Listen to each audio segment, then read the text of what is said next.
Bueno, es una definición muy buena frente a ese modelo de que la globalización, un poco tiene que ver con lo que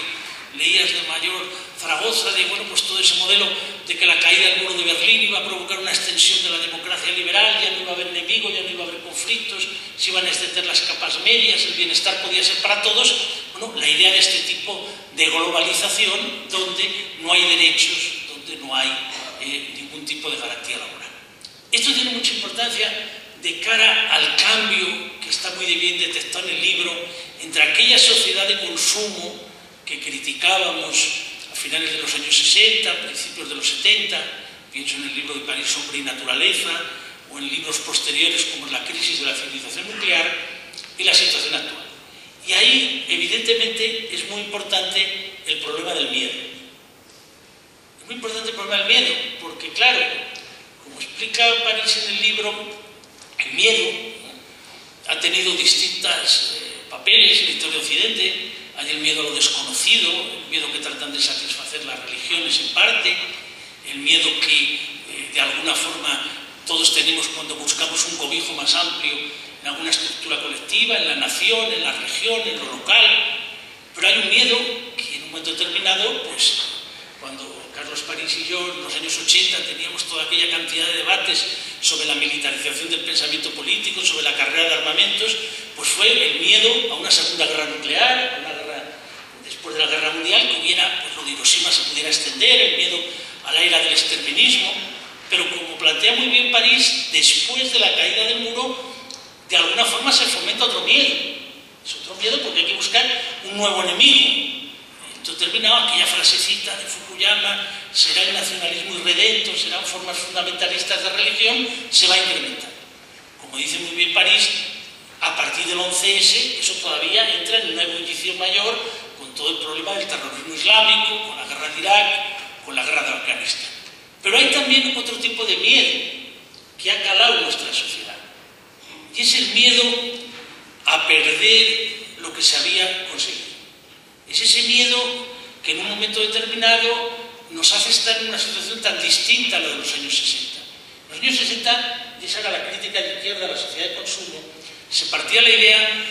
la crítica libertaria, la crítica humanista, bueno, de que nos hacían consumir cosas que no respondían a auténticas necesidades, transformaban en necesidades lo que eran productos que se querían vender por parte de las industrias a través de la publicidad. Entonces se vivía esa especie de conformismo, de alguna forma suave, vamos a decirlo en el sentido marcusiano, de un ser humano unidimensional. Ahora, sin embargo, a partir del impacto del neoliberalismo, a partir de la destrucción de las organizaciones laborales, sindicales, a partir de la destrucción de las comunidades obreras, se entra en un miedo de qué va a ser el futuro, de cómo van a vivir nuestros hijos, de si van a lograr mantener los derechos que hemos tenido, si vamos a poder planificar la vida. Y en ese miedo, pues siempre se busca un chivo expiatorio. Y hay un momento, como dice París, que parecía que el chivo expiatorio se podía reducir a Madoff. Después de aquello ya se complica, no es un problema puramente de la posición de unos gestores. Y últimamente, yo diría que en esta búsqueda de chivo expiatorio se ha intentado encontrar un camino que ha sido el decir que los responsables de la crisis, pues de alguna forma son las víctimas, y las víctimas son los responsables. Es decir, se ha producido este tipo de transformación, donde gestores muy importantes de la política económica no solo a nivel nacional, a nivel internacional, después son recompensados con puestos de gran relevancia en las instituciones financieras. Pensemos, por ejemplo, personas que nada menos que estaban en el Fondo Monetario Internacional, que no advirtieron para nada que podía venir una crisis como la de la subprime, como la de las hipotecas basuras, que el euro podía entrar en cuestión, que son premiados nada menos que como presidentes de un banco, una caja de ahorros, un futuro banco como Bankia. Es decir, y como este caso muchos más, gente que estaba en las agencias de calificación, que después aparecen en el Banco Central Europeo, el primer ministro de Italia. Es decir, y sin embargo hay un proceso que hace este pensamiento liberal conservador no de responsabilizar a estos gestores, sino la responsabilidad la tienen los que todavía tienen empleo. La responsabilidad la tienen los que defienden a los que todavía tienen empleo.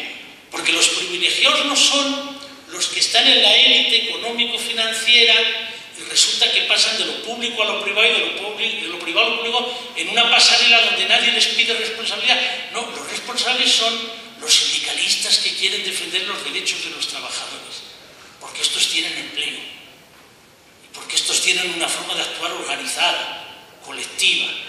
Los responsables son los funcionarios que tienen empleo seguro. Los responsables son los médicos, los responsables son los profesores que no quieren dar clase en una circunstancia donde no aceptan que haya más alumnos por clase, cuando es una cosa que puede ayudar a que haya empatía y socialización, porque cuantos más alumnos, más cercanía y más simpatía entre unos y otros. Entonces hemos producido tal tipo de cambio en el lenguaje que, claro, provoca que es muy importante intentar repensar las cosas no desde una perspectiva puramente inmediata y coyuntural, sino haciendo una cierta genealogía de las categorías: privilegio, responsabilidad, solidaridad, organización, trabajo, globalización, nuevas tecnologías. Y para eso creo que sirve mucho el libro de Carlos París, para intentar hacer un afrontamiento que no sea que la ética quede como la retórica de una economía completamente autonomizada y de una política completamente sumisa o dependiente a los dictados de los mercados. Una especie de ética de Monserrat que se dice allí para intentar blanquear la conciencia. No, sino que la ética entre a la raíz del problema, que analice realmente los procesos de la actual civilización y que muestre, con eso termino, esto que es muy importante en el libro de París, cuando habla del humanismo y cuando habla de los ideales de la Ilustración, cuando trata de mostrar cómo esos ideales han sido afirmados, pero a la vez han sido negados por la realidad. Yo creo que esto es el abismo de la actual civilización, y para combatir por ese tipo de humanismo que no sea retórico, sino que sea auténtico, les invito a todos ustedes a leer el libro del profesor Carlos.